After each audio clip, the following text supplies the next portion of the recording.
नमस्कार दर्शक बंधु मोर यूट्यूब चैनल को आपण मानक स्वागत जनाऊँ। जय जगन्नाथ। मु गंजामरू कहूँ।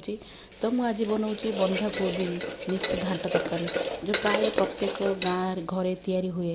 तो आपण मानक मु देखा रेसिपी केमी बना जाऊँगी। तो आप रेसिपी को थे बनईकि खातु। शुकुला पखाड़ भात बढ़िया टेस्टी लगे। मुझे बेस किसी पकईनी बंधाकोबी टी सारू आलू ग्रीन मटर बुट डाली पकई बनई बेसी किसी परिया पकईनी। तो आपण भी इमती बनई खातु। आ मत निश्चय कमेंट कर जनातु। सब्सक्राइब करूँ। जय जगन्नाथ।